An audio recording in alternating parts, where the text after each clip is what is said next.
lots of problems, battery storage, maintenance, low reliability, imported solar cells, supply chain, blockchain, low efficiency. What does this mean? If the solar industry is facing these problems, and if you can write your own software algorithm to blockchain to address this one, then you are in market. Otherwise, your software is only in AI. So you have to look for the application. This is the very well industry you can look for doing those applications. This is the one. Tremendous scope for research and development. You can take each one of them, you can write code. Wind energy, you must have seen it earlier, but problems are you need high space, high speed, maintenance is the issue, low efficiency, and low reliability. And moment that is there, like Professor Murthy was mentioning, the moment there are fluctuations, blockchain is there. He said, was telling me. Okay? Yes. Agree, somebody agrees, right? Moment there are fluctuations, blockchain is there, you are saying. So fluctuations, I'm thinking. So blockchain, like we use, yeah. And this kind of plots are there. So how can you predict this one? Pata lagega? Can? Yes. Yes, you can. Very good. So only predict होने वाला है. क्या कर सकते हैं उसमें पता है. Then go to NDRF, correct? बचाओ, okay? And therefore we need smart solutions. What is smart? Management technology must have been telling you, smart means specific, measurable. I give you a specific example which can be measured. What are the things you want to measure? Parameters, achievable, result oriented. We want action, not just talk. We, the professor, are excellent in talking, okay? And writing, time bound. अगले साल जब यहाँ पे flood आएगा तो सब कुछ करोगे? That is what, okay? Next year, whether this air pollution will come here or not, what do you do? Can your algorithm predict that? And there is a systematic process for that. What we call it energy management system, which can be applied by everyone in your homes, in your hostels, in your institution, in an organization. You name it. And for that purpose, when you apply this one, then your reliance on this fossil world reduces and you start using more and more renewable energy. And obviously, for this purpose, we need your talent and help to write your AI software, whatever you talk about, and provide security. Now, we just mentioned about the challenges facing energy. On the other hand, what is your feeling about sustainable and green transportation? कैसा लगता है? Possible? Huh? And now, okay. Yes. Okay, what they say is Canadian Chris Bradshaw, he proposed green transportation in 1994. So he said, first, wherever possible, we should do active travel. Now imagine that I was in Alexandria, Egypt, and if I walk from there and want to come to this conference, how many hours I will need to reach there? Okay, I started on 21st day. Okay, if I do cycling, yes, it's very important one. Good for health and as well, okay, and also active travel, cycling. Public transportation. Metro है यहाँ पे metro है yes metro है तो use करते हो क्या just photo लेते हो यूज करते हो इलेक्ट्रिक कार भी होगी ना यहाँ पे हाँ होगी बहुत सारी होगी हाँ जल्दी भी होगी and then petrol diesel car तो है ही and finally air okay so they said this is the reverse pyramid. So they said wherever possible try to walk, wherever possible use the cycling, and some of you might be doing it. And then public transportation, and at the end, you really can't do it, so you can take aeroplane. So I took aeroplane from Alexandria, Egypt, and took me to travel. Okay, so let me see what aeroplane I took. Well, how many minutes? 5 minutes only. That's बड़ा दीजिए नहीं 10. Okay, दो चार. बहुत ही confuse है 2 minute ले रहे. Wait, we'll go faster. So this is what they are talking about now. Redesign, new design. Completely redesign your aeroplane and get that one. Or you provide biofuels. They call it sustainable aviation fuel. Coming, blending of it. Okay. Next one, if you want to travel by sea, then you can travel by this kind of things. Okay. Sea travel. All the way, different design, complete different. Okay. And obviously petrol diesel cars तो वही है उसके लिए. But one more thing is, okay, all of you know that यहाँ पे करना है आपको sugar belt है. Okay, फिर तो क्या मजा ही मजा. Sugar belt है. शुगर बेड क्या बोलते हैं गन्ने से क्या कर सकते हैं चीनी बना सकते हैं गन्ने से चीनी कुछ मीठा हो जाए मीठा हो जाए बहुत चीनी खाओ फिर मधुमेह पाओ बहुत चीनी खाओ मधुमेह पाओ और जब मधुमेह आ गया तो फिर चाय बनाइए बगैर चीनी में अच्छा पिए. This is one. Okay, diabetes is coming but we have alternative. Okay, we can convert this गन्ने से तेल से प्रोसेस इथेनॉल से हाइब्रिड व्हीकल. तो मेरे प्यारे परीक्षार्थियों ये बताइए आपका कौन सा चॉइस होगा झकास या झकास कौन सा चॉइस होगा झकास. तो आप शुगर बेट है तो बना सकते हैं आप क्या में because many of them are changing this now. It is required to change to new transportation systems. In Singapore, they say by 2025, after that, you can't buy diesel powered vehicles. Okay, if that happens, fantastic. So, electric car, that is how electric car comes. Electric car is there. Major problem is batteries, inverters, charging system. And if you are able to solve that one, then good, otherwise, do research in that. Okay, now I understand you have electric vehicle lab, okay? Center of excellence. So congratulations, you have got it. You have got scope for doing this. अलग-अलग तरह के electric vehicles हैं. You want to communicate with them, yes. But most importantly, how you supply electricity.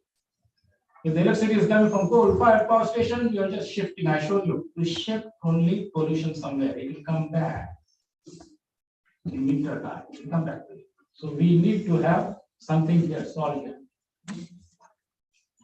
So how we want to do it? We want the coal-fired power station, cars, destructive, or renewables, science, technology, engineering, arts, mathematics, STEAM, okay? कौन सा चाहिए? Sustainable, destructive. झकास से झकास. झकास चाहिए हाँ? So you have to do that part. Otherwise, it will travel back to you. आने वाला है आपके घर पे आने वाला. How we charge them? Obviously, if you use a conventional, then you are going to use more electricity and install more and more. If you use renewables, then it can help you solve that problem. Okay, next one comes. Public transportation, metro है तो अच्छा ही है. This is the one which has been promoted heavily because of the COVID. There was some setback, but now it is coming back. Bullet train है कि नहीं यहाँ पे? Coming. Maharashtra पर मिलेगा ठीक. Okay, bullet train, metro, I know these are the ones obviously, but these must be supplied by green energy. So you have got green transportation coming, but must be supplied. Otherwise, इधर से आओगे तो car से, इधर से आओगे तो जहाज से. आपको देखो दो रास्ते हैं जिंदगी की. माँ बोलती थी बेटा तेरी जिंदगी में दो रास्ते हैं. एक तरफ मुड़ेगा तो पहले अच्छा लगेगा, लेकिन बाद में बहुत घाटे आएंगे. दूसरा वाला होगा शुरू में बहुत मुश्किल रहेगी, रास्ता बड़ा ही कठिन होगा, लेकिन आगे जैसे जैसे आप आगे जाओगे गिरोगे कुछ होगा, लेकिन फिर से उभरोगे. then you will have nice wonderful. कौन सा लेना है? भकास या झकास आपके ऊपर है. तो मेहनत कर रहे हो करियो. ओके मेरी प्यारी परीक्षार्थियों मेहनत करियो. ओके छोड़ दे करें उसको, नहीं तो बाद में ऐसा होने वाला है. Okay, feeling about future. What is the future? Okay, very quickly. कितने मिनट बचे हैं? Okay, one of them they call it hydrogen cell. Okay. Net zero vehicle, net zero emission vehicle. तो डिजाइन गलगोटिया का पहला नेट जीरो व्हीकल क्या मजा है? Net zero vehicle Galgotia university और घूमेगी पूरी नोएडा में. This is possible. There are demonstration vehicles are available. Probably G20 we might see more on the G20. So this is another one. Yes. And when you have got all this green transportation, on the one side you are giving supply from clean energy, whether it is solar, wind, and any other type. On the other side, you need all types of transportation, whether it is a car, okay, and they are sensing. You can see so many sensors are there. IoTs are placed everywhere. IoTs are placed everywhere. Communication is there. Tower is there. Okay, wherever you go, even and you can trace aeroplane landing. If you want to take the ferry, it's also there. Tower is there. Now that is what satellite. They are sensing from the satellite. Satellite communication is being implemented in Singapore. I can tell you, by 2030, we have got all vehicles controlled from monitored from satellite. Toll के लिए जाने की जरूरत नहीं. Satellite आपकी car निकली यहाँ से सैटेलाइट पे हो गया आपका. And then if you want to travel, you have a cloud transport system. Cloud transport system coming soon. Cloud transport system. Okay, you decide now kind of data. Think about kind of data you are going to get it. Huge quantity of data. You will get it here. Okay, कितना data चाहिए आपको? कल कहा था मोटा data. कितना data चाहिए मिल जाएगा आपको. जितना चाहिए उतना मिलेगा. Whether coming from individual, so you can book by your app and go choose whichever transportation system you want to. And here I can tell you then which is the best route for you. So आपको दिखाया था ना, if you have this system, then you may be able to come out of it. This is what the future you're looking for. Clean energy, green transportation will provide that application right now. And that is what we say, okay? On y-axis green energy, x-axis green transportation. If you are in brown one, low, both of them emerging still, and we will be in the emerging phase first time. If you are going only for green transportation, it's rising. But then without clean energy, it will not be sustainable. On the other hand, you can go all the clean energy areas, some parts of gigawatts of clean energy, renewable energy लगाने वाले हैं by 2030, whatever, 500 gigawatts. You are going this axis now. But what we need is combination, synergize. You have got clean energy, you have got green transportation, synergize is the sustainable solution. So every time you write your software must be sustainable. Must be sustainable. Otherwise, don't write it. But once you are sustainable, you have got nice. There is electric vehicle, whatever transportation you are talking about. Yes, India is experimenting hydrogen. I'm not talking in the air. Action oriented. Okay. Hydrogen coming. Hydrogen. So you will be traveling using hydrogen powered trains. Vande Bharat. Hydrogen ke saath. Coming. So to conclude very quickly, net zero energy, net zero waste. Net zero energy, net zero waste, net zero pollution, net zero waste, net zero energy at its best. Make them part of everyday routine to keep our surrounding clean and clean. Because COVID has taught us basic things are very important. We want clean air, we want clean water, we want clean and healthy food. And for that purpose, we need to take care of this. Okay, yes, India has set a goal 2070 में होने वाला है. 2070 बहुत दूर है. China said 2060, United States of America said 2050. All of them are saying. So all of you are going to see it. Net zero, net zero. That is what synergizing clean energy and green transportation using whatever technology you have got, whatever software you have got. You can make it happen. This is the vision we are promoting. This is the vision. Thank you very much. Okay, what is your action plan? Most important part. काले भाई ने 2 minute. Okay. थोड़ी 30 second का advertisement. Edu Energy, we will help you to bridge that gap. We have been doing it. And we collaborate. That is why we said it's the time of collaboration. We collaborate with whosoever is interested. Whosoever. We will bring latest one, best one to you. And through you, you can implement. Okay. So feel free to contact me. I have given you my address there. This is just my background, which has been nicely said by one of my friends. Okay.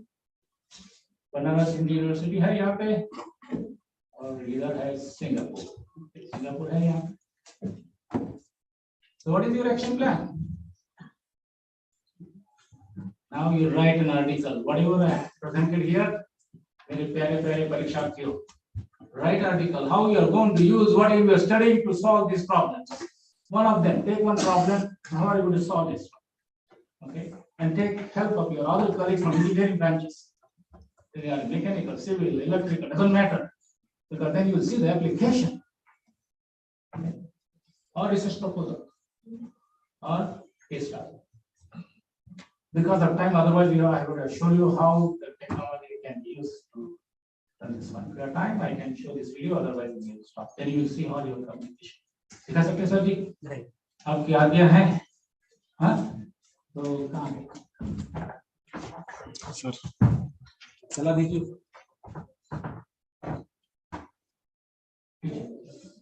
पीछे उसने link पे click कीजिए. Link पे click हो जाएगी click. नहीं internet इसमें internet. हाँ इंटरनेट नहीं है. हाँ तो क्लिक नहीं हो रहा है.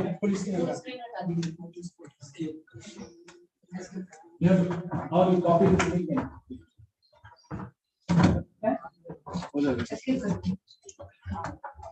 जस्ट 1 मिनट का ही है. जस्ट देख लीजिए बस.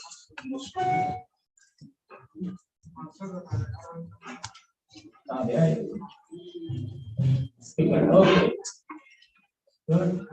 Speed file. Good. Okay, full speed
Thank you very much.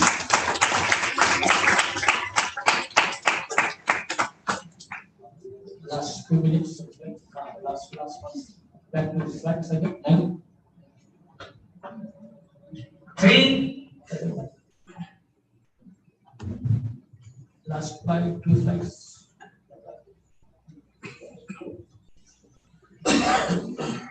We'll be finishing in 30 seconds.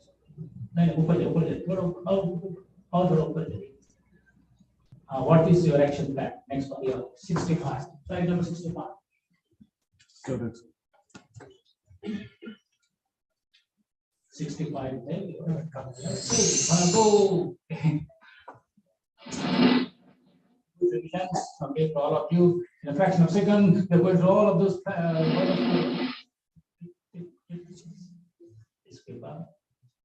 Next one, next one, next one, next one, next one. Okay, yes.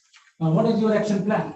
Whatever you are doing, whichever research you are doing it, whatever subject you are studying it, whatever course you are doing it, whichever industry you work, but you have to solve these problems because you are going to use it. You are going to use it. You have to use electricity. You have to use the transportation every day. You like it or not. So become passionate to solve these problems for yourself and for your community. So with this one, after wonderfully visiting the smart city, I board your one of the vehicles, smart vehicles. You're back to the airport here. Smart eco-friendly airport. Departure hall, your passport is scanned, you're here. Your luggage is sanitized completely, so you don't have to worry about that. चीनी का विषाणु वाले का देखिए, आपका app ready है, निकालिए smartphone निकालिए और चलिए इस गेट में. With your smartphone go into this gate, अंदर जाके फिर से पहनिए अपना मास्क को पहन लीजिए, फिर से पहनिए mask, and board your flights while visiting. After this visiting wonderful clean transportation, washing your mind, I bring you back to Galgotias University, A107. You are back over here. जाग रहे हो या सो रहे हो? आगे हो, यहाँ पे आगे हो ना? ठीक से. Wonderful. Welcome back to Galgotias University for this international conference, and let us complete my presentation. Om Purnamada Purnamita Purnata Purnamidasya Purnasya Purnamada Purnamita. Oh, Shabbat. Thank you very much for giving me a opportunity to share this.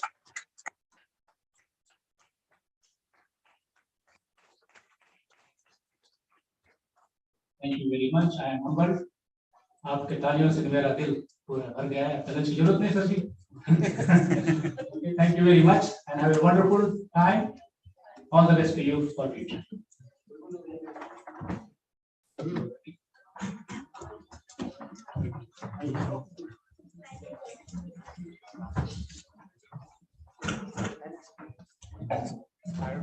It was a brilliant presentation, sir. Your interactive nature way of addressing has left our audience excited and do the research in the field of clean energy and collaborated with the computer science. Some of us may not realize it, but every one of us has personally been affected by this career of the computer industry. Be it weather prediction, cleaning of fruits and vegetables, now we have the technology for it too. Air, clean air, and the weather prediction too, and the autonomous cars. Thank you so much, sir. It is my honor.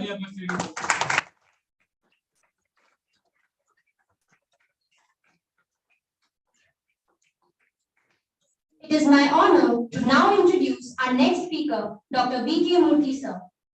Dr. B.K. Murthy is the CEO at Innovation and Technology Foundation, IIT Bhilai, Chhattisgarh.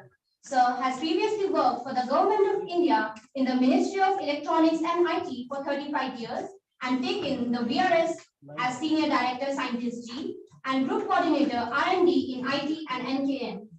Sir is responsible for promotion of R&D in the area of IT, implementation of Vishweshwarya PhD Fellowship Scheme, National Knowledge Network, Digital India Infoway, Center for Development of Advanced Computing, and National Institute for Electronics and Information Technology.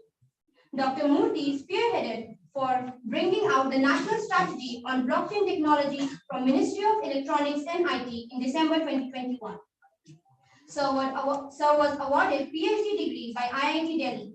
Sir has served as Executive Director at National Institute of Electronics and IT and has also held several high positions at prestigious institutions. Dr. Murthy served in the MEITY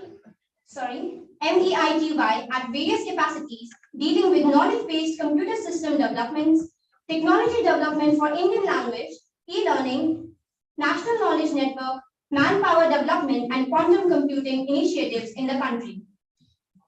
He has been conferred with the prestigious WASFIC Industrial Research Award for the year 2020 in the Information and Communication Technology. Dr. Murthy's research interests include artificial intelligence, software-defined networking, cloud computing, quantum computing, and blockchain technologies. He has published and presented more than 80 papers in various journals and conferences. It is said, no thief, however skillful, can rob one of knowledge. That is why knowledge is the best and safest treasure to acquire. To share his knowledge in his field of expertise, I invite Dr. B.K. Murthy sir to enlighten our audience.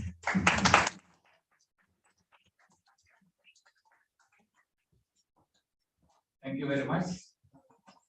So, had I been in my early years of my job, I would have got A+ grade in my career. That's promotion with that profile that you are written and compliments that you are given. Thank you very much. Good afternoon to all of you. Yeah, it's my privilege to be here to address all of you. I would like to, after having a wonderful lecture by Dr. Deepak, I think maybe you like this or not, it is completely related to the technology that you are going to, but a little bit of science fiction I would like to add it, and I will take you to the entertainment world of new era. Your children, I mean the students who are sitting here, your children will be doing the games, video games using this metaverse maybe in future, or maybe you can, some of you, your students, maybe if you are lucky, when you are having a video call with your girlfriend or a boyfriend, you would be seeing not only that picture of it, maybe a little bit of aroma of the perfume that he or she is using, that you can also see it in near future. That is what is the metaverse. So I would like to take you to that world of that in future and how it will affect your day-to-day working, even this conference, video conference also, how you can do it even today, and how you can do the shopping, Amazon shopping that you have been done for the Diwali, and how you can do it. Okay.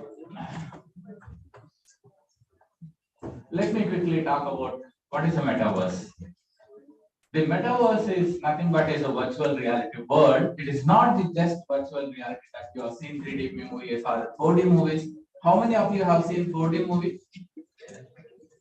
4D movie, none of you have seen it? Okay, and if you go to Singapore, in some of the movies that you can find out, if there is raining, you will get a shower and your seat where you are sitting. And if there is a earthquake and your seat also will most like in the so that's where the 4D movie also comes into picture. In future, definitely the aroma sensors are already there, and you can get the perfume or even the smell or the smoke of the smell that you will get it in the movies in the very future. There are already in the US some other places where 70 movies are there. 70 theaters are already there. You will get all different types of senses that you can get it in future. So some of these are all in physical form. You can get it in the real world and the virtual world. How you can get that? That metaverse is. This metaverse is what is metaverse? This metaverse is nothing but is a Greek word meta and beyond the universe. So beyond the universe, you can create another world. So that is where the IT comes into picture. Whatever the subject that you have studied, be it your sensor networking or some computer networking or 5G or virtual reality, augmented reality, and multimedia technologies, and the other things that you have studied, all the subjects will come into picture. AI and data analytics also, and the blockchain. So if this is nothing but an interdisciplinary subject, one subject which you can think of all the 26 subjects that you have studied in undergraduate program can exploit this one application. So that is, you cannot find any other application domain other than this metaverse technology exploits complete A to Z of all the subjects. So name it augmented reality, virtual reality, blockchain, social media principles, and 5G technology, and computer networking and cryptography is the one which is I'm talking about. Okay, what is the evolution of metaverse? It started in June 2003, 2003. In the second life is the first game which was released in the world. And how many of you have heard about Blue Whale and PUBG or the games? You might have played it. So some of those games, the originator has started in 2003, and later on in 2007, there is Run Escape is another one, just like your Temple Run, the game which was started, and later on in 2008, PlayStation have come in and Xbox and GeoBox, some of these games were started from 2008 onwards. And like that, if you come at the last thing to make the story short, what I would like to mention is this one where uh, the Facebook and WhatsApp, what you are talking about, announced the Meta is the incorporation of the company Meta from the metaverse world. And in future, Facebook also changes. Even today, if you see the WhatsApp and Facebook, that company name Meta, that symbol comes in picture all the time.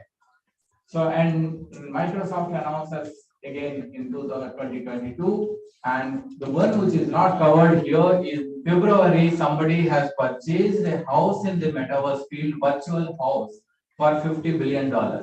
Can you imagine a person in US purchased a house in virtual world? It's a virtual house purchased for $50 billion. Okay, so what is the evaluation of that? The first Web 1.0 is mostly static web pages that you are having, super high-tech, and Web 2.0 is today's world that you are talking about, the social media and other thing, whatever you are using. And Web 3.0 is the foundation for the metaverse, where you will integrate this augmented reality, virtual reality, and the 5G or 4G technologies for that. So, what are the key components of that?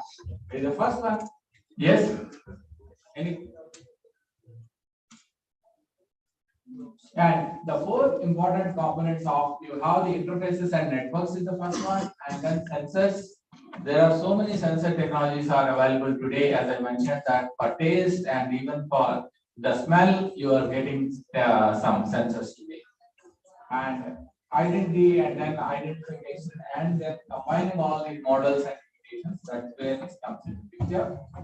And what you can do in metaverse is make a virtual property. You can create your own house, you can create your own swimming pool in that, and your own video conference room. And just like today's is online conference, where you can create your own avatar and then say that you attend the same conference room instead of you sitting here. So that's where some of these things. So there are two types of metaverse. One is the blockchain based, and the other one is social world. Social world is basically for gaming technologies, but blockchain based really for commerce and business that you want to do it. Either you can attend some of the concerts, or you can attend some of the video conferences, some of the conferences virtually, and feel that as if you are there. If you are in a Singapore, so for example, some conference, you need not attend it, and your virtual person will be there as a digital identity, digital twin, and you can attend that conference. So that is where the advantage comes in picture. So before that, I wanted to talk about a little bit, because the blockchain technology is mostly talked about, and cryptocurrency most of you are talking about. And you might have studied a lot of literature around these things because of the curiosity of the subject of blockchain technology. One thing you might not have studied, which comes from my experience, is that why this cryptocurrency, why this digital currency, why can't you get away the paper one, and why you can't use the paper one, and what is the importance of the currency? That is where I want to talk about it. And all of you have seen Indian currency. 99% of the people who are sitting in this would not have seen one thing which you have been using, the difference between a 1 rupee note and a 100 rupees note. Okay, if you see the 1 rupee note, it is written on top of it, Government of India. If you see the 100 rupee note or any other currency, any note, it is written Reserve Bank of India. Why the difference? Can anyone tell? No, most of the people do not know this.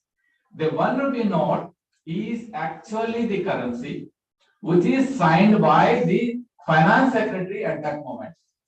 Whoever is the finance secretary in the Government of India will sign the 1 rupee note. That is the currency and nothing else. And it is written on top of it, the value of the piece of paper is 1 rupee. The value of this is 1 rupee. But whereas in 100 rupees note, it is written that I promise the bearer to give 100 rupees. That means the notes that you are having, either 500 rupees or 100 rupees or 20 rupees or 30 rupees or 10 rupees, is only a promissory note given by the governor of RBI. Please remember that. And it is not the actual currency. The actual currency is 1 rupee note. So that means all the persons, that means RBI is authorized to distribute the currencies in multiple denominations.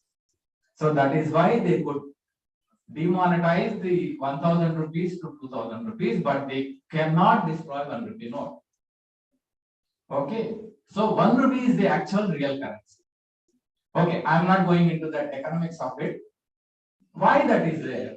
That means any person who is authorized to maintain the currency, you can have a currency of that nature. That means RBI is authorized to print and produce the different numbers of denominations, and then you can do. The best example for that is the Sodaxa coupons.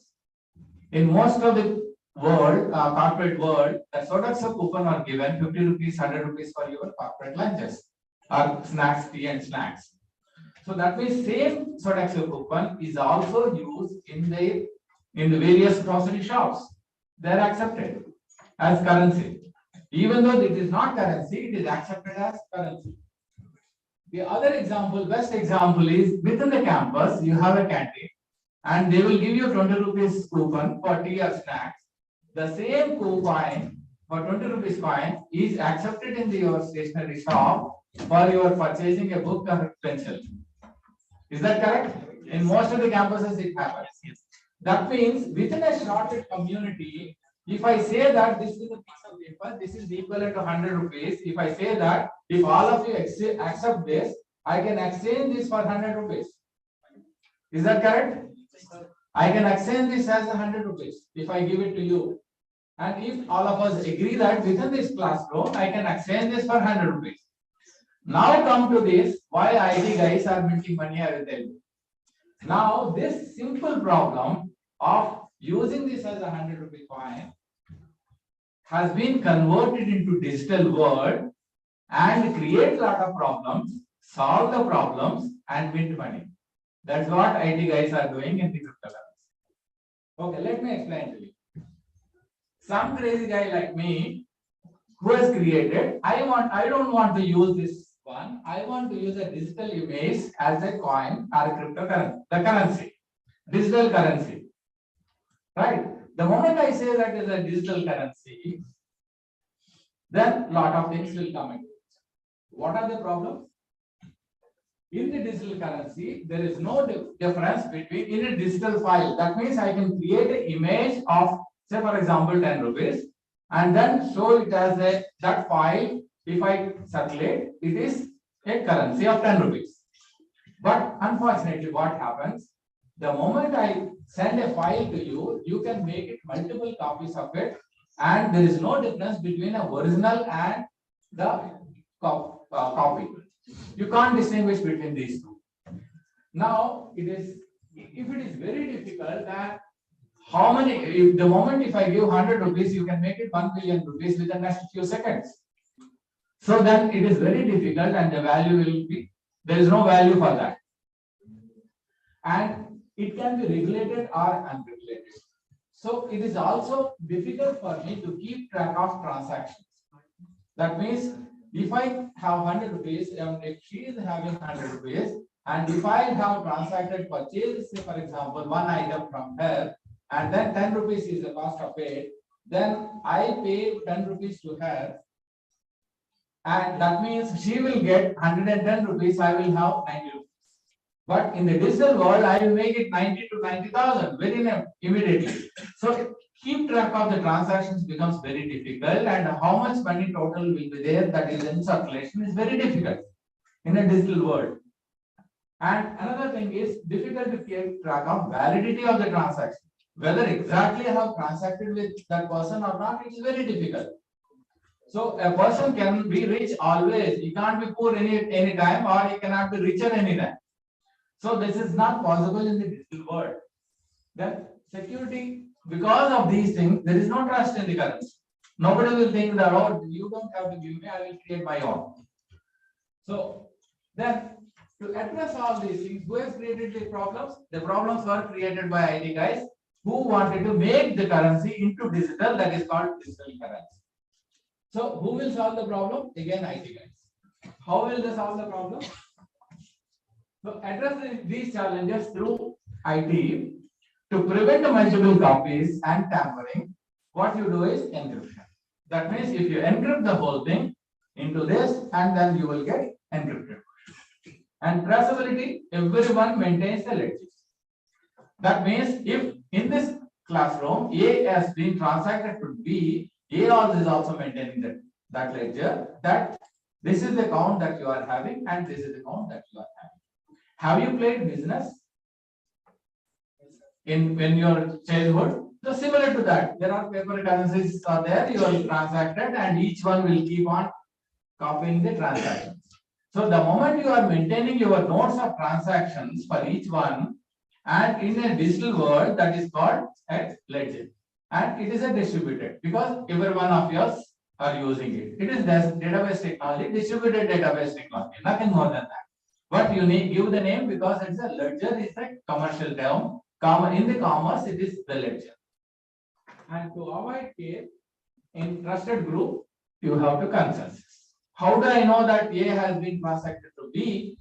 That means take consensus. Everyone says that you master it and then say that A has transacted to B and that is a valid transaction and keep track of it. But unfortunately, for each one of us, keeping that notes, it is a lengthy process, storage becomes very difficult. So to avoid that storage, maximum storage limitations, what we will do is we will take the index. That means hash of that value.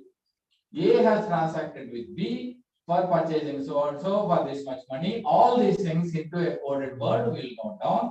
That is in that node in the blockchain technology. And of course, it is a connected word.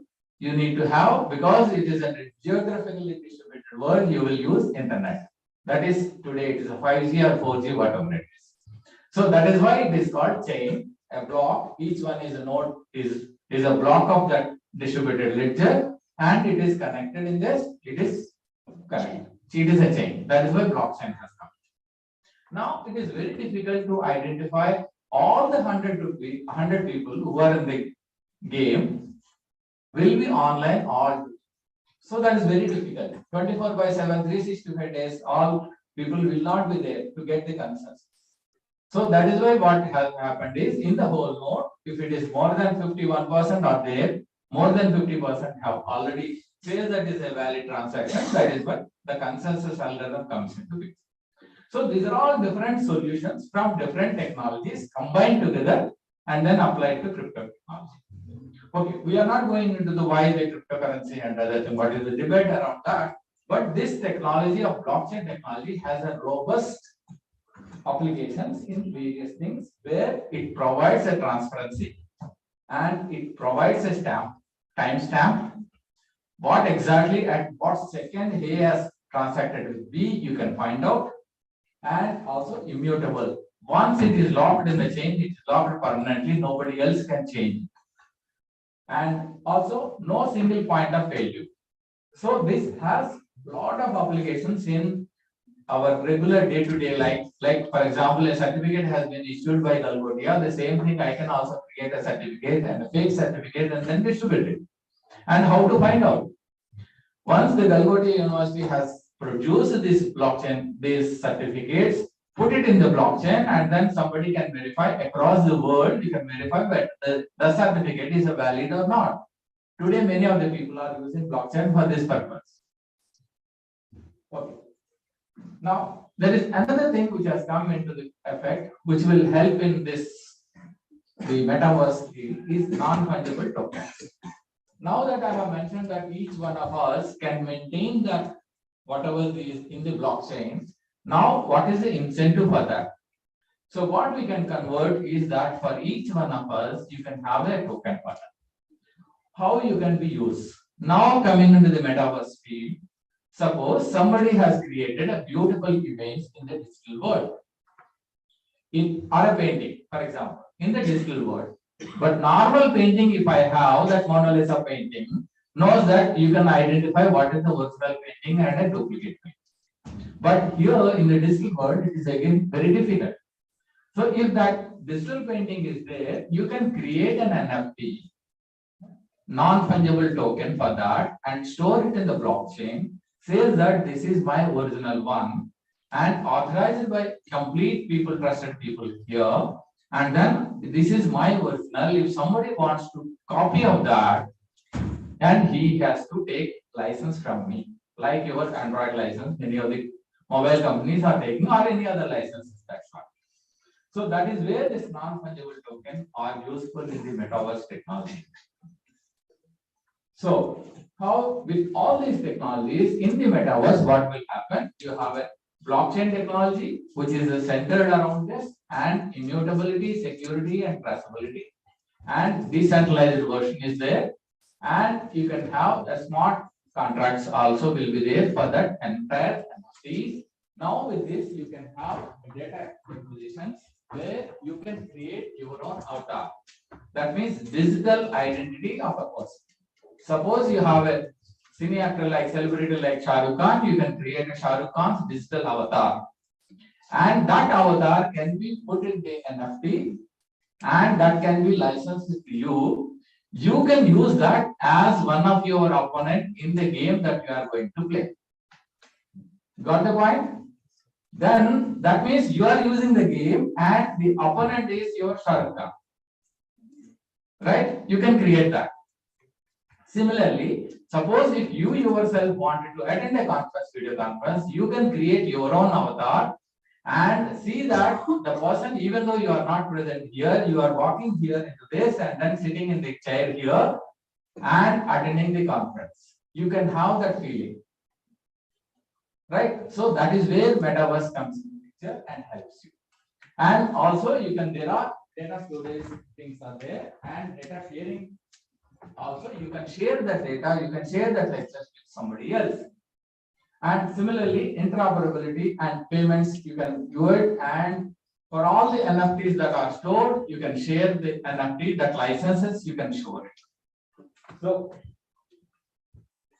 what are the metaverse projects today? Decentraland and Sandbox and Axie and Infinity, these are all the platforms which are available, where you can have these games played together and then work out. I'll show you some of the examples. You can own a property in metaverse. So where you can create a house, and in that house, how you can move. So for example, in the Antarctica, you can create a house, and then in Antarctica, how you can travel in the places, various places, and then how you can stay in that. You can create your own avatar, and then in the virtual world, having VR glasses, AR glasses, you can have the feel of that in that Antarctica world. And Decentraland is another one, that platform where you can create a conference room or a meeting room where you can have allows an experience and create and monetize academic assets or whatever the discussion that you want to do it, you can do it. So in the conference room, which is not available now today, in the video call that you cannot have it with anyone else, that on the WhatsApp call that you are doing it. But here, those two people will be sitting there. You can monitor, you can talk whatever it is, and that communication will be there with that person. That means even though if your girlfriend or boyfriend is not sitting here, you can have a meeting room together in the virtual world, saying that your avatar and the other person's avatar will be there. Or in a video conference like this, in an online meeting like this, you can create your own avatar and then go there. So that is where the advantage of metaverse comes into picture. You can have that complete feeling or having it. Okay, application and decentralized. This is the first application which has come in India using metaverse, which is the Yashoda Hospital in Hyderabad. Not the Yashoda movie. I'm talking about Yashoda Hospital in this one is being created in the metaverse field, where before going to the hospital, you can have a complete feeling of that hospital. Where is the reception? Where is the emergency cell?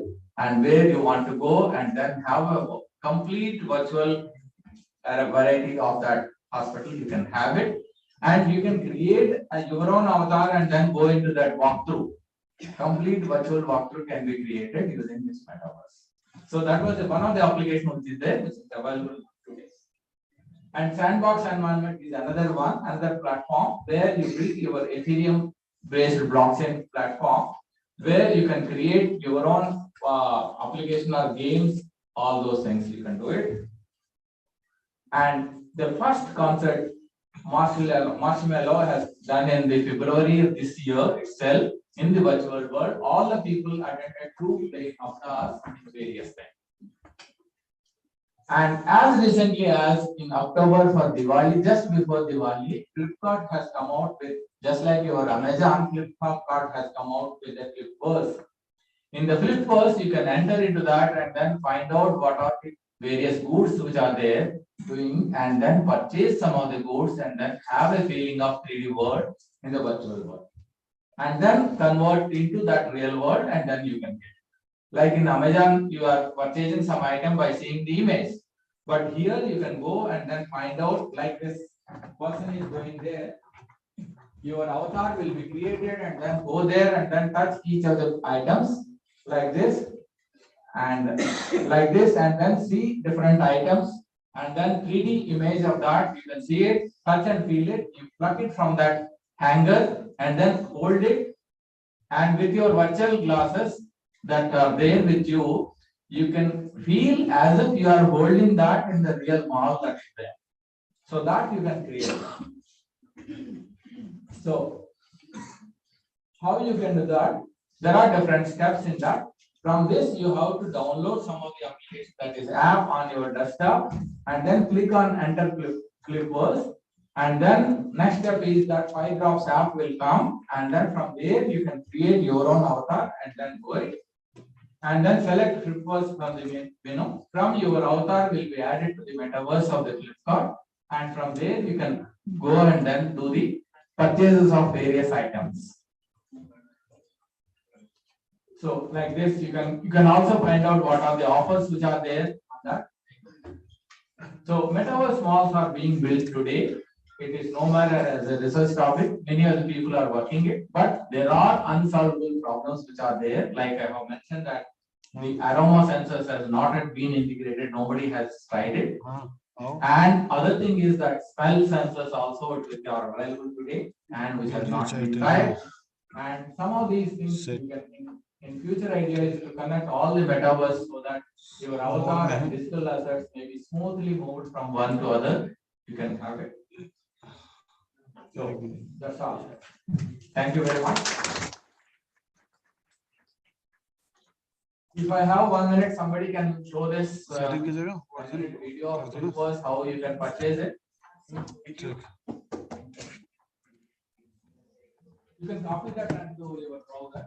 Copy this link. Copy this link in the browser.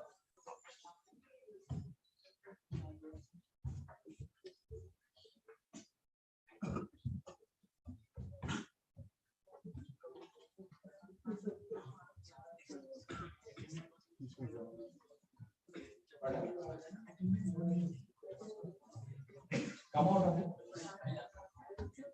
You can come out of it. Yeah, go to the last slide and then copy that link.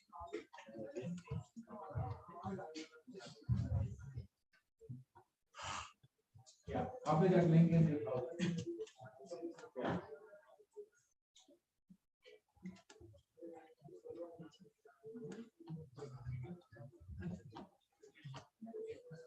Yeah, go to the last. Go down.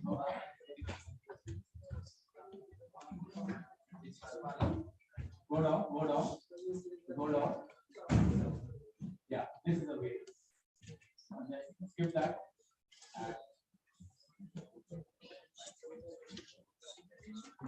Video चला रहा हूँ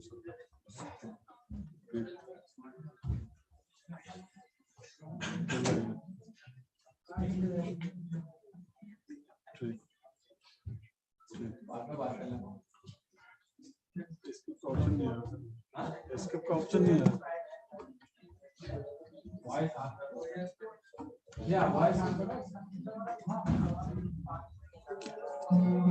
Yeah, full screen, you make it full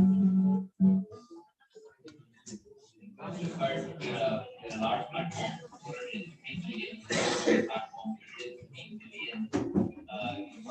This is instruction.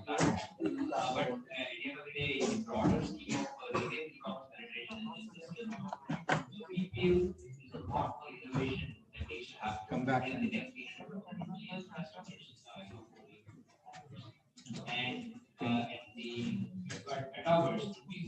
Yeah, this one. Play this.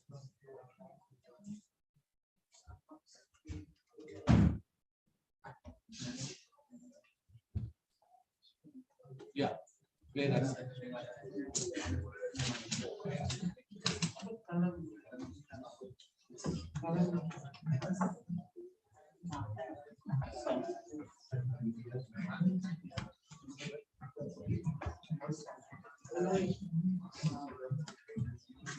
Yeah.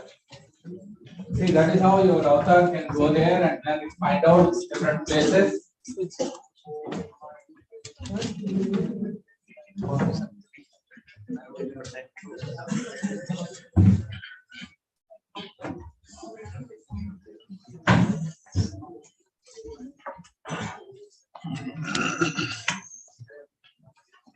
Yeah. You can find out and then how those all the items which are there on the hanger, you can pull out and then see that.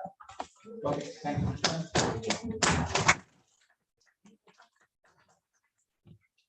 Whatever experience and information will be gathered during virtual world, it will be true in real life.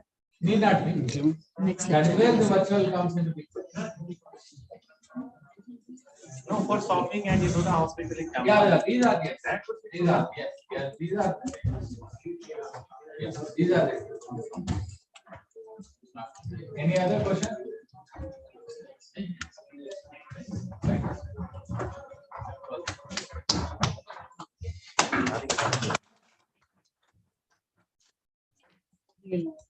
Thank you, sir. We are all enthralled by your address on Metaverse. It was our pleasure to be enlightened about digital currency and related subjects. I am sure the knowledge you have bestowed upon us will help us develop new and better ways to overcome the challenges in the field. Thank you so much, sir.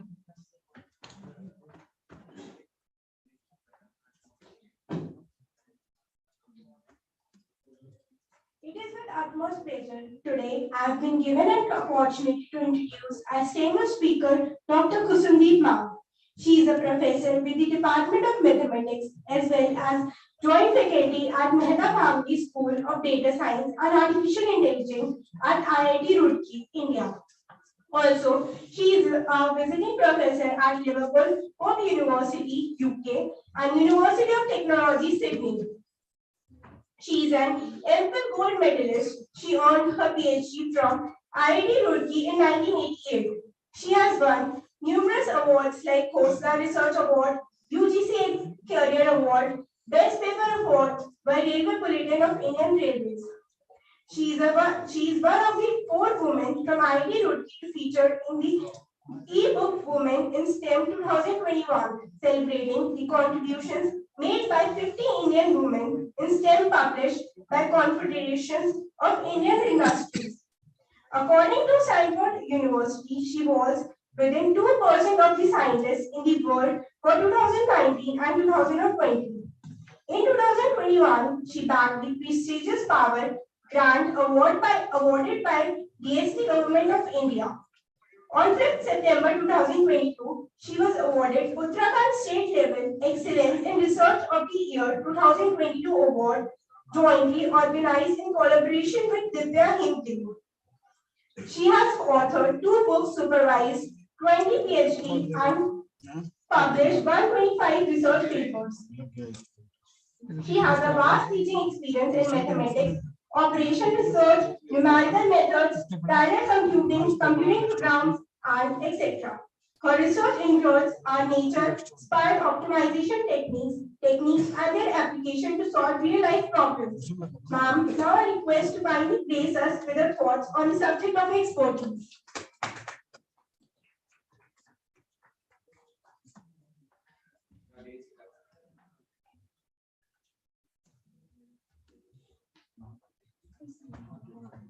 So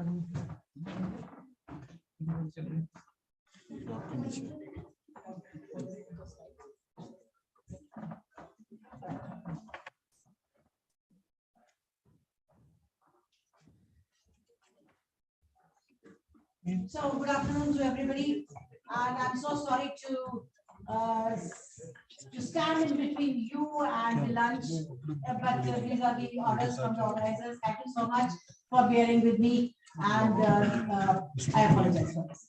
So first of all, let me thank the organizers for inviting me to present my talk here. But before I do that, I would like to thank the two eminent speakers whom we heard. Both of them were absolutely more than excellent. But one suggestion from my side is to these students out here, why can we not have a project where we create an avatar for going into 2070? Let's see what happens. You and your children will be witnessing 2070. Can you imagine what will happen there? So that's a challenge for you guys, young people. Think how you can design and how you can use these blockchain technologies to go into the future. The other day I was watching a movie, what was it called? Dobara. You must have seen that movie, Dobara. Dobara is not that Dobara again. It is 2 a.m. 12 minutes past 2 a.m. So in that movie, this is what was happening. The people were going into the future, coming back again into the past. And this happened 3 times. And all this, there was a murder that was happening and so on and so forth. So very interesting. That is science fiction. You can actually do it now. And that is what is the challenge. So thank you so much. Now I'll come to my area. My research area is a very small and an ordinary one, I feel, in what is happening today. So I'm going to talk about nature-inspired optimization techniques, and I'm going to talk about the fundamentals. What are the nature-inspired optimization techniques? What is optimization? Why do we need nature-inspired optimization techniques? And then I'll move on to explain a small contribution that I have towards solving real-life problems. So this is some of the real-life problems that I and my group at IIT, we have made a small attempt, and I'll be talking most about them. Okay, here is a video. Can you play this video? I don't know how. It's a small video. Yes. You can. Somebody help me with this? Yes. So you need to click, or you need to, so click it there down below. Yeah, that's it. So this is a small video to illustrate where the nature-inspired techniques, optimization techniques can be used. Not working? No. Go back. Example 1. Yeah. You need to click on that. I think you can copy the entire folder. Sorry. No, mind, forget it. Let's go for it. Full screen. You didn't copy the full folder. That's why I didn't copy. All right, never mind. So, what is an optimization problem? Anybody? What do you mean by optimization? So, out there in the students. Either maximize or minimize. Yes, either maximize or minimize. What? Minimize the time to have lunch. Okay, so squeeze in my lecture so that you can be near the lunch. Okay, that's correct. What else? What else in reality? Maximize profit or minimize loss. Yes, that's right. Maximize the profit. Everybody wants to become a billionaire. Okay, so you want to have maximum profit. What about cost? Everyone wants the minimum cost. Minimum cost. Yes. No matter what happens, you want to get your son married. You want minimum cost. Okay. So everywhere you go, you have to face a real life situation which can be modeled as an optimization problem. So therefore, mathematically, we need to understand what is an optimization problem, and that's the definition. F is said to be the objective function. The G and the H, they are supposed to be the inequality and the equality constraints. And we have 2 types of solution, 2 categories of solution. One is called the local optimum solution, which is optimum in the neighborhood, whereas the global optimum solution is something which is in the entire search space. There could be many visualizations of this concepts of local and global. We have learned it maybe in our high school as well. You know, getting our one-dimensional function, taking the derivative, putting it equal to 0 and all that. That's a slightly visualization of a two-variable problem instead of a one, where you have peaks and valleys to indicate the local and the global solution. Now, literature has a number of benchmark functions to illustrate what kind of complexities, as far as mathematically concerned, we could encounter.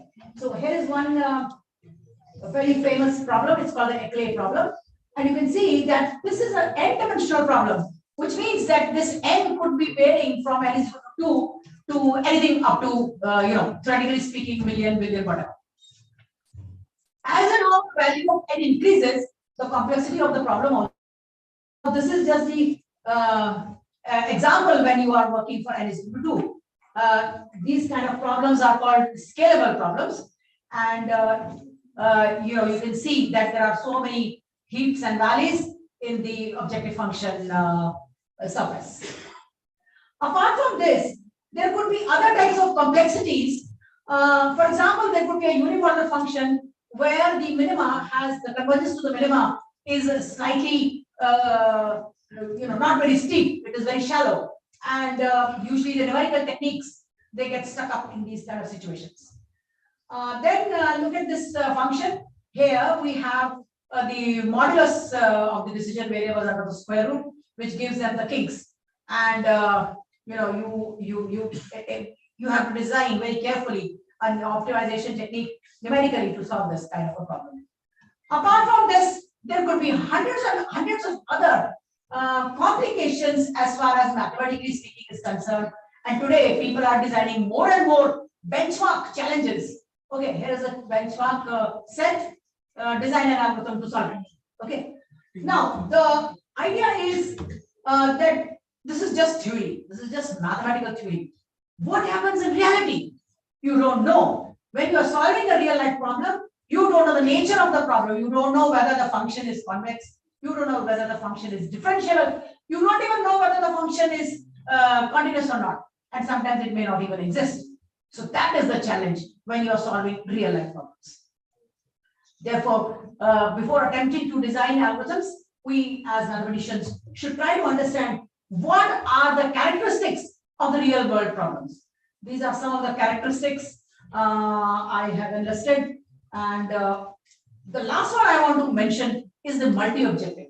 I believe that most of the real life problems are actually multi-objective. Multi-objective means instead of one objective, there are more than one objective. There could be 2 objectives, there could be 3 objectives. For example, you design a bullet train. Okay, so you want that the cost should be minimum. You want that the speed should be more. Okay, and you want that the design should be such that it should be competitive as far as the other productions are there. So like this, you could think of, you name any real life problem, real life optimization problem, and you can show that in general it's going to be multi-objective. So that is the challenge. So when the computers came into existence, there were 2 categories of solutions as far as optimization algorithms are concerned. First is the deterministic techniques, and this other is the probabilistic approach. Now, in the deterministic approach, we have these kind of techniques which we teach in our UG/PG classes. That is the Newton-Raphson method and so on and so on. These are just point-to-point methods. You start from an initial guess and keep on updating them on iteration by iteration until the convergence criteria is achieved, and you derive a whole theorem when will the convergence take place and so on. These are just those techniques which assume the continuity and the differentiability of the objective function. But again, when you're solving real life problems, you don't know whether the function is behaving very well mathematically. Therefore, the existence of a probabilistic approach came into existence, and that is the focus of my research over the last 30 years. These methods are also called by the following names, and I usually fancy the name nature-inspired optimization techniques, because today, whatever we are thankful to the nature. So I believe nature-inspired optimization techniques are some methods which derive their inspiration from nature, and also they are, yeah, that's a, you can just skip that. This is a partial list of some of the nature-inspired optimization techniques. And today, this research area is so lucrative as far as research is concerned that I have just written a research paper with one of my students covering, I think, more than 500 such kind of methods that are available.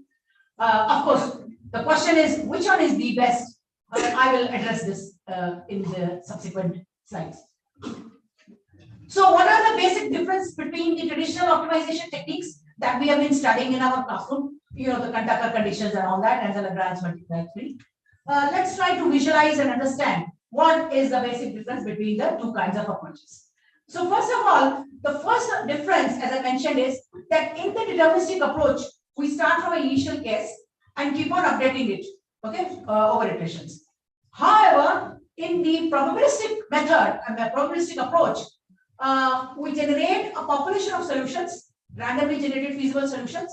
Okay, they just satisfy the inequality and equality constraints, and by moving on from one iteration to another iteration, and usually the iteration is called generation. So from one generation to another generation, we keep on updating our solutions in such a way that when the convergence occurs, all these solutions, they converge to the minimum.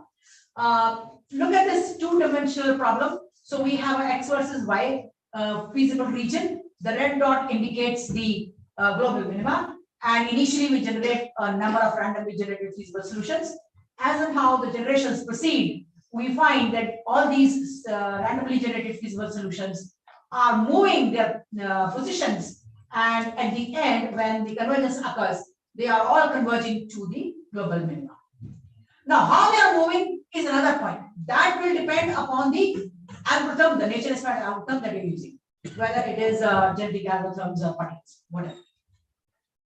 So the second major difference is that these techniques, they use probabilistic transition rules. Now here is what the probability comes into picture. And you know, what is data science? What is artificial intelligence? It's all probability theory. It is mathematics and probability theory. That's all. So probability, probability transition rules, the probabilistic transition rules, they play an important role as far as the nature-inspired techniques are concerned. And as I said, they have a wide applicability as far as the nature of the function is concerned. I usually classify the nature-inspired techniques into the following four categories. The first one is evolutionary algorithms, swarm intelligence-based algorithms, algorithms based on physical laws, and the miscellaneous one. Now, the first category is the evolutionary algorithms, and which is probably the most common and the most primitive kind of nature-inspired technique. This is deriving its inspiration from the Darwin's theory of evolution. You must have read about it somewhere, I believe in the news also, you must have listened to it. There are two basic properties which Darwin predicted years and years ago, which says that every living organism satisfies these two properties, inheritance. First one is the inheritance. What is inheritance? Means whatever good traits we have, we want that our next generation should also have those, whether it is beauty, whether it is intelligence, and no more. This property is being satisfied by all living organisms on this earth, not only humans, but even the non-humans as well. The question is, how do we incorporate inheritance into our optimization algorithm? So what we do is, we generate randomly generated feasible solutions, evaluate the objective function, see which one of them is the best, and the best one is carried over to the next iteration or to the next generation as per our terminology. So that is what is inheritance.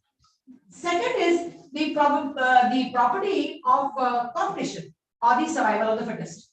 Recently, we have witnessed COVID, and we have found only those people survived who were having high immunity. So immunity is a fitness criteria. Rest of them perished.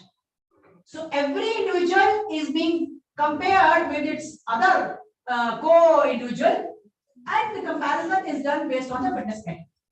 So exactly the same thing is going to happen in our nature inspired techniques. That is, we are going to make sure which individual is having high fitness. That will be carried over to the next one. Rest of them will be forgotten.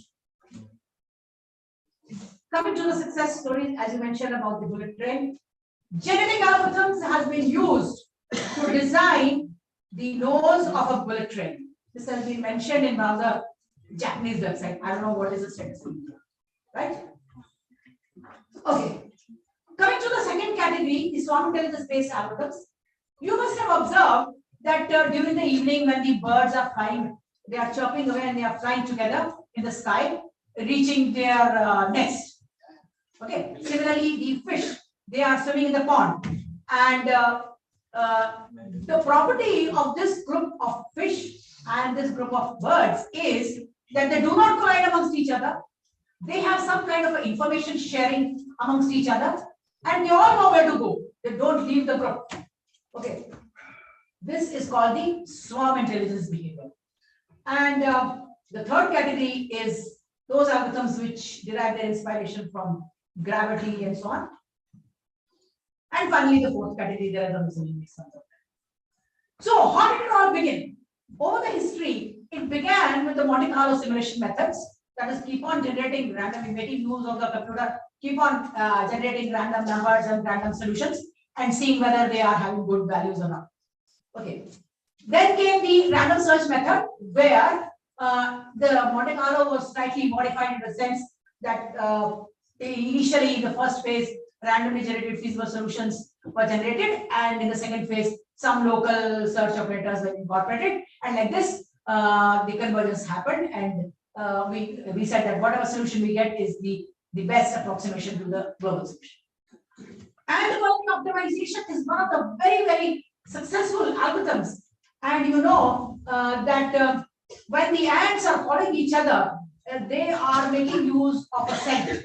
They are making use of a perfume, which is called as pheromone. And with the help of that pheromone, they know where to go. And the beauty about their path is that as and how some obstacle comes into their way, then they know which shortest distance to take. So the ACO algorithm has proved to be very, very successful in many discrete problems, particularly the traveling salesman, etc. So genetic algorithm was introduced by Holland, and later on today, genetic algorithms are probably one of the most successful search and optimization algorithms, particularly for NP hard problems. So this is just a picture to remind you of what I told about the evolutionary process. That's why it says evolution. That's one cycle of a GA, and this cycle consists of generation of randomly generated solutions, creating a subset of it so that mating can take place and then mutation can take place. So these are all represented with the help of various well-defined operators, and the process is repeated over and over again as is indicated in this flowchart. So again, that's the difference. I can skip this. These are the main operators of GA. And it so happens that the first one is the encoding, which is just a one-time operator. The rest of the operators are repetitive in nature. And finally, we converge to the solution. There are many kinds of selection operators. As I mentioned, the Rorett wheel selection and the tournament selection. And the crossover operators depend upon the way in which the encoding has been done. So for different kinds of GA, let's say for binary GA, the crossover is different. For the real coded GA, the crossover is different. The same goes for the mutation and the way in which these operators are employed. So those of you who have studied this GA and the genetic algorithms, you must be familiar with all this. But no matter what kind of encoding you use, but the idea is the same. Just put everything in a big group, and that's the reason why it's very, very simple to program. My research work began in the area of real coded genetic algorithms, and in the year 2005, we introduced real coded crossover operator and real coded mutation operator. And these are the papers which are mostly, very highly cited as far as my publications are concerned. Memetic algorithm was one of the algorithms which was introduced The objective was to improve the performance of a GA by incorporating some local search. That's the reason why the genetic algorithms became more powerful, as in how memetic algorithms were used. Today, there is a journal by the name of memetic algorithm. So, theoretically speaking, if you are interested in publications and all, memetic algorithms is a very lucrative research. The way the local search has to be incorporated can be done in many ways, either in the beginning or inside the big group. So, there are many ways of doing it. Self-organizing migrating genetic algorithms are those algorithms, I also worked in this, which derive their inspiration from some pattern in the nature. So, you know, the Fibonacci series can be found in the petals of a flower. I like that. So, this is, okay, coming to swarm intelligence. Unfortunately, this will not play. This is a video about the birds sitting on the tree, and initially they will fly in different directions, but very soon they will all move in the same direction. So some kind of inter-agent communication is taking place, and that is what is done as far as the PSO algorithm is concerned. Okay, the success stories lies in the drones. You must have listened to the newspaper and heard about the drones, and you must have also witnessed in the 26th January, there was a show about the swarm drones. So what are these swarm drones? These swarm drones are a group of drones who are working together collectively and cooperatively without any human intervention. They have applications not only in defense, but also in many civilian problems, for example, flood relief and so on and so forth. Again, that's a video to illustrate the swarm drones behavior, how they are collectively working together. So the PSO was probably the most primitive algorithm as far as this category is concerned, and it has two governing equations. These are the two equations: the velocity update equation and the position update equation. The idea is that each of this randomly generated feasible solution is considered as an agent, and at each generation, these agents are updating their position and their velocity. So, based on these two governing equations, today PSO is finding applications in numerous kinds of real-life applications. ABC, the artificial peak origin algorithm, also has been proved to be very successful in the sense that the behavior of the honeybees is incorporated into the ABC algorithm, and the objective of the honeybees is to produce nectar. Okay, so they are divided into the following three categories. But again, the question is how these honeybees are communicating amongst each other to find out where the honey is, which direction to go so that we can get better store of honey. So based on this, the ABC algorithm was designed. Apart from this, there are many other algorithms. Of course, it's not possible to cover all of them. Firefly algorithm by one of my collaborators, Xin Yang, has Jugnu. Firefly is a Jugnu. So based on the properties of Firefly, this algorithm has been designed. Cuckoo search is also there. So this is a tip of the iceberg. Grey wolf algorithm was again designed by one of my very important collaborators, Professor Sayed Majani from Australia. And this algorithm is based on the hierarchical behavior of grey wolves to catch the prey. So mathematically, this process of catching the prey is modeled into the equations, and again, the numerical nature-inspired technique of grey wolf optimization has been formulated. Today, this grey wolf optimization is finding lots of citation if you look at its citation. I can just quickly see. So the question is, with all these algorithms, you would ask, which algorithm is the best? Right? That is a natural question. After all, which algorithm is the best? So for this, the answer is the no free lunch theorem. So you will be getting a free lunch today. Why? Because you are sitting here to attend the lecture. Okay, so it's not free. Okay, it's not free.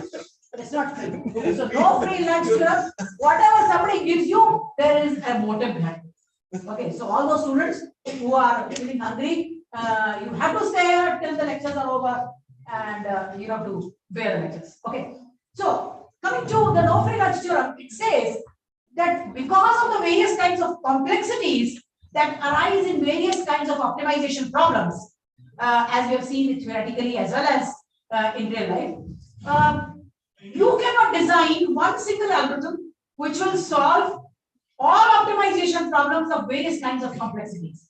In the sense, like if you are having some health issue, भगवान ना करे, अगर आपको कोई बीमारी हो जाती है, if you are having a heart ailment, you will go to a heart specialist. If you are having some brain tumor problem, you will go to the brain tumor specialist. If you are having some eye issues, you will go to the ophthalmologist. So depending upon your health issue, depending on your problem, you have to decide which specialist you should go. Exactly in the same way, looking at your problem at hand, your optimization problem at hand, you have to consult the right kind of expert to suggest which particular algorithm to use. And that is the reason why this area is extremely lucrative as far as research is concerned. The question is, there are two aspects. One is design an algorithm, and second is apply it to a real algorithm. That's the second part of my talk. Sorry for that. I'll quickly run through it, and I will just share with you some of the problems which my students have implemented. The first one is regarding the better air defense. So this is one of the problems which we did with the funding of the DRDO, and again, this problem of better air defense can be modeled as an optimization problem, and we designed the mathematical model for it. That was the objective, and there were a number of constraints as far as this optimization problem is concerned, and we got some good calculations, and we got the funding from there. All right, circle packing problem is one of the very interesting problems, which means that given a space, let's say a rectangular space or even a circular space, with a number of circles of different radii and centers. For example, here, the problem lies in the fact how to determine the circle of the largest area so that it doesn't overlap the given circles. These are the given circles. So how do you design a circle, locate it in such a place that it does not intersect the given circles? You can try to model it. It's an exercise for you. You can try to model it, write the optimization problem.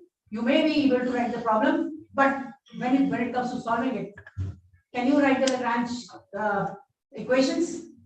It's not easy. Okay, and if you can, how to solve it? And of course, the complexity of the problem will increase if the number of circles also increase. So a very simple circle packing problem. Right. So that's the objective. This is the solution we got using the generic algorithms. And coming to its application lies in many areas. One of them is radiation treatment, where when a patient is to be subjected to radiation rays, assuming that the radiation rays are in the form of a circle, you have to make sure that the surrounding organs should not be affected. Only the organ which is affected, that should be affected by the radiation rays. So we applied the circle packing problem, and that's how we obtained the various shots. And remember, every time the shot is being applied, you are incurring some kind of a danger and some kind of a risk to the patient. So therefore, the number of shots should also be minimized. And that's how you complete the 5 shots. But again, look at the error. There is still some portion which is still uncovered. The word matching problem is a typical pattern recognition problem. You know the plagiarism detecting softwares. When you write a dissertation, you are asked by the university, you have to run it through the plagiarism detecting software, and your SI should not be more than 20% or whatever. So that is the place where this word matching problem comes into picture. That is, you have to identify a pattern, whether it is a textual pattern, whether it is a video pattern, or whether it is a image pattern, no matter what. But you want to match the fingerprints or जो कुछ तो गड़बड़ है, वो क्या है ना serial उसमें वो फिंगरप्रिंट देख लिया उसका, so you want to match the fingerprints with the various suspects. So that is exactly what is a matching problem. It's a pattern recognition. All right. So if you try to model this in a normal way, look at the complexity of the problem. Okay, the probability of getting it is very small. So therefore, we actually worked on it. If you try to design a GA with the help of this kind of an encoding and just employ the initial population, and within a couple of iterations, you get the solution. I think I have a graph. Yeah. So look at this graph. So within 23 iterations or generations, you get a solution. So the NP-hard problems can be very easily solved with the help of these powerful techniques. Then comes the combinatorial problems, combinations. For example, the design of a timetable. Every university has to design a timetable. So this is a combination that the right teacher should get the right subject at the right location and at the right time slot. So this is a combination problem, combinatorial problem. And again, this is NP-hard. If the what is NP-hard? NP-hard is those problems whose complexity keeps on increasing if the size of the problem also increases. So here, you can design the fitness that there should be no clashes. Okay, so do the encoding and like this, design the fitness that there should not be any clash. So this problem is solved, and I will leave it as an exercise. If you are interested, you can just think about it. Okay, this is a slightly technical problem about the electrical engineering, where we this is the complexity of the problem, indicating as and how the IEEE bus size increases, the complexity of the problem also increases. This we did with the help of the collaboration of Electrical Engineering Department of IIT Roorkee, and we produced a couple of papers. The beauty about this problem is the objective function. It is a fractional nonlinear optimization problem, and of course it's constrained also. So it was a big challenge to solve it, particularly as and how the size of the problem increases. Okay. Then comes the optimization of the potential energy function. Now this problem again has a number of local minima. This is the objective function. Yeah, look at that below. The number of local minima is very, very large. And as I said, I showed you some of the examples mathematically. Here also, we have the size of the number of local minima is very, very large. So as I said, every problem has a different kind of complexity. Some problem has combinatorial issues. Some problem has number of local minima and like this. So you have to decide what kind of method you should use. So this problem we solved with the help of PSO. Generating algorithm was not able to give good results. So therefore we moved out to PSO and we designed new techniques, new enhanced versions of PSO to solve this problem.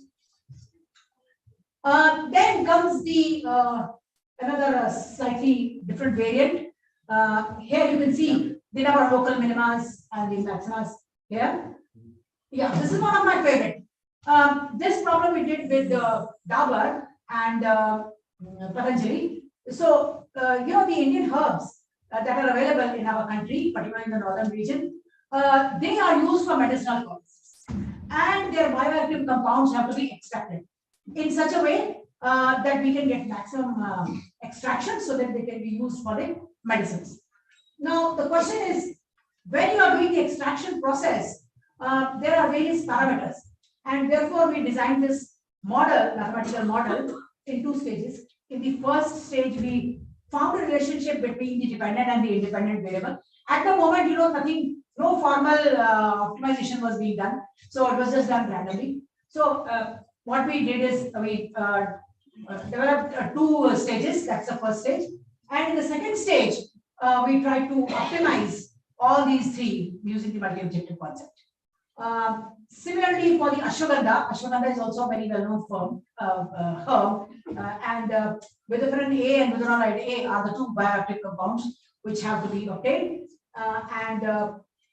Again, in the same way, with the help of Dabur and Patanjali, we actually carried out the experiments with the help of one of my students and got the results.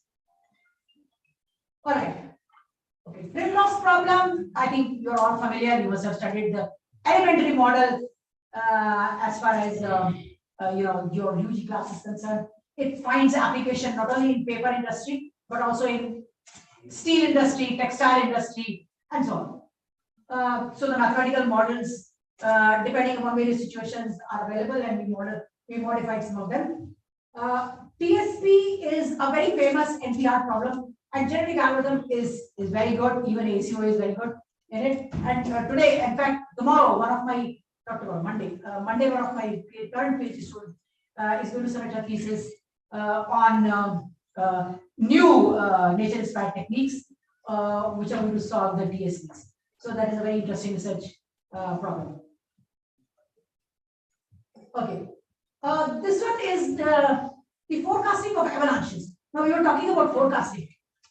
Remember that in the Himalayas we have lots of avalanches which take a lot of life and property. And imagine our soldiers who are deployed at the border under sub temperatures, very, very low temperatures, -40, So can we devise a mechanism to give them an early warning system?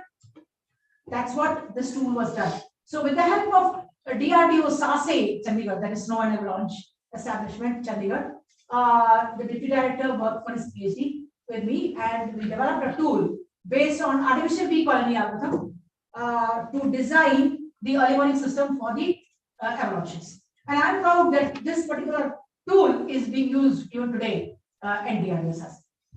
Of course, these are the current methods, but I'm not mentioned what that ABC algorithm is. That paper is available online. Seismology is the study of earthquake, and we have a very strong earthquake engineering department at IIT Roorkee. With their collaboration, we determined the source, or you could say the hypercentral parameters of the earthquake. Now, earthquake travels in waves, the primary and the secondary waves, and therefore we are interested in determining where the earthquake happened, so that we can do the future warning. And for this, we had the mathematical model in terms of the forward problem and the reverse problem. Designed it as an optimization problem with the help of this forward problem formula. And that is the sorry, just going back. So this is the optimization problem where this is just a least sum of squares. Now you would say it's very simple, no, but it isn't, because the calculated and the observed travel times of the earthquakes, they are being matched. So what is happening to the observed times? You don't know. Sometimes some observation is not correctly taken, sometimes it's not even available.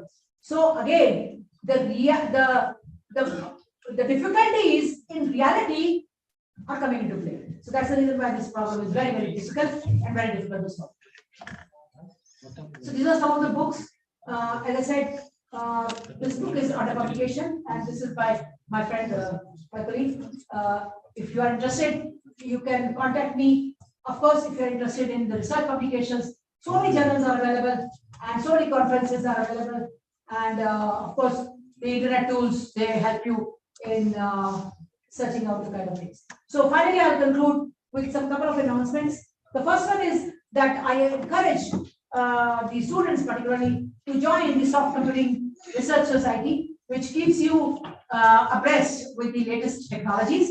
We hold various conferences and workshops, and the beauty is that we also provide some kind of a travel grant and also some kind of provision if you want to conduct a workshop or a conference.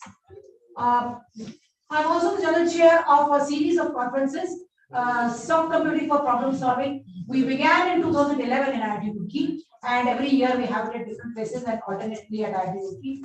The next one we are going to have in August at IIT 2023, and I invite you to attend this conference. Also, I'm the executive editor of one of the Storm Intelligence journals. And finally, I'm the editor of this series by Springer. And if you happen to plan to write a book, or you want to submit a research publication, or you want to submit a conference proceedings, you are welcome. So thank you so much. And any questions, I'll be very happy to answer. Thank you. Any questions? I'll be happy to answer. Yeah. Ma'am, do you have a roadmap or something for budding AI scientists and engineers of future? That's a very good question.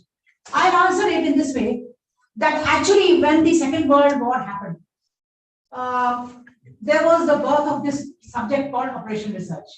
Okay, and as and how this operation research, you must have studied in most of the textbooks, that operation research was particularly catering to the problems arising in defense. But slowly, as and how time passed, these problems found applications in many real life situations. And there were many other offshoots, optimization problems, linear optimization, linear programming, non-linear optimization, then came the reliability engineering, then came the queuing theory, fuzzy, and so on. Okay, so they are all under the umbrella of operation research. Today, what you are talking about, soft computing, artificial intelligence, data science, all these are nothing but under the umbrella of operation research.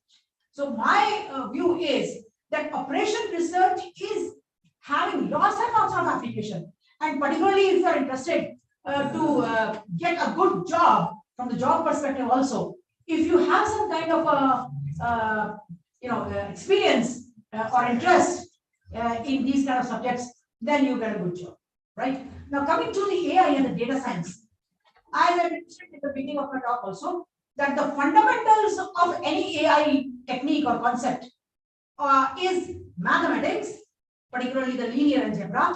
Like for example, even in the linear programming, what do? You have those solutions, you are trying to solve the problems, you are trying to solve the equations, finding out their intersection. What is that? That is just linear algebra. So that is the fundamental linear algebra, the fundamental mathematics that you are using, right? And when you are trying to solve problems like principal component analysis or singular value decomposition, all these singular value decomposition, these are dimensionality reduction techniques. You have a large data of large dimension, you want to extract the best information. What do? You look at the PCA, the principal component. You are finding out the eigenvalues of the matrices. That is mathematics, right? So no matter where you go, you have to have mathematics. Similarly, statistics. What is statistics? It is trying to look at the smaller population and derive. There are two types of statistics, the descriptive statistics and the which one? There are two types of statistics. Qualitative, quantitative. Okay. So statistics is again the foundation. So without mathematics and without statistics, you cannot work on AI, you cannot work on DS. Of course, the role of computer science is definitely there. So actually, it's a flavor of all the three together. And that is what collaboration and cooperation comes into picture, as Professor mentioned just now.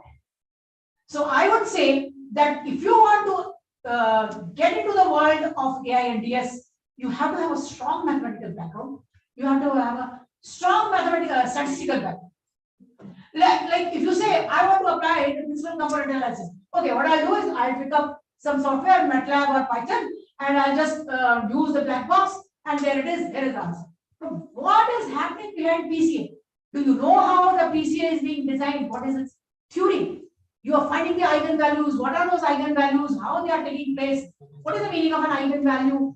Physically, have you imagined if you have a data set of points and you apply the eigenvalue? Have you ever wondered what is the geometrical significance of an eigenvalue of a matrix? What is the geometrical significance of multiplying a matrix by another matrix? Okay, the symmetric shift, the rotation, the stretching, all this is mathematics.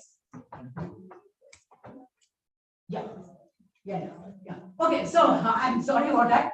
So the no failure theorem is there. So you are welcome to ask me questions over the lunch. Okay, Thank you so much.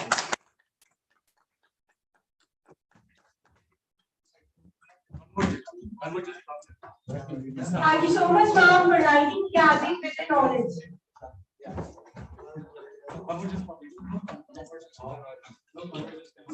Thank you, distinguished speakers, for illuminating our audience with your address. To honor the presence of the dignitaries present, I would like to call our Vice Chancellor, Dr. K. Mallikarjun Babu, sir, to felicitate Dr. Deepak Paikar, sir, with the memento and citation.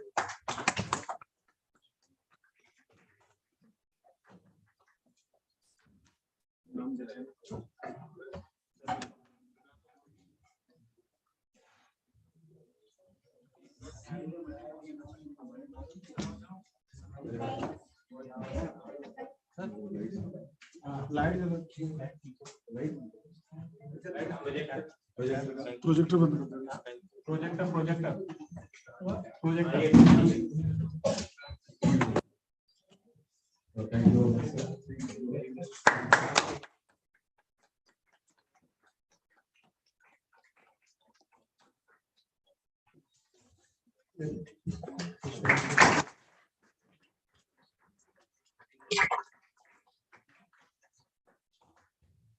Thank you, sir. I now invite Dr. Avdesh Kumar, sir, and Professor Swati Sharma, ma'am, to felicitate Dr. Kusumdeep, ma'am, with the memento and citation.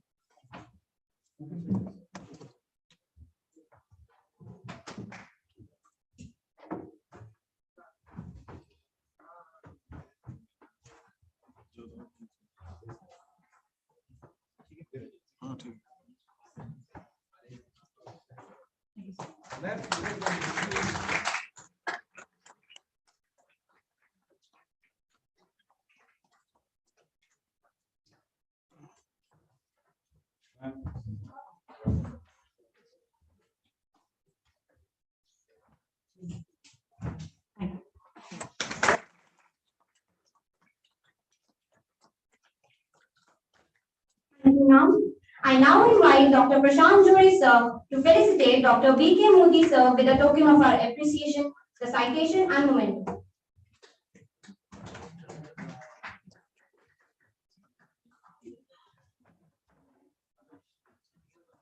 Dr. V.D. Bagela, sir, is also requested to present the memento.